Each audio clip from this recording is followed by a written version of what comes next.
As a Christian, have you asked this question to yourself already?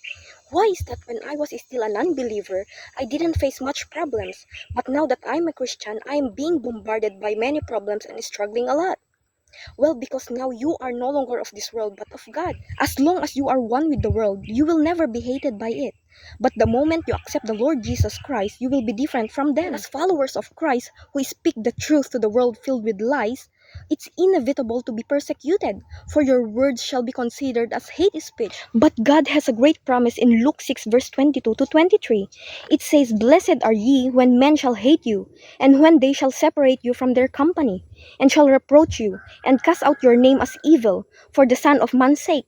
Rejoice ye in that day, and leap for joy, for behold, your reward is great in heaven. For in the like manner did their fathers unto the prophets." So remain faithful with your walk with God, for great is your reward in heaven. God bless.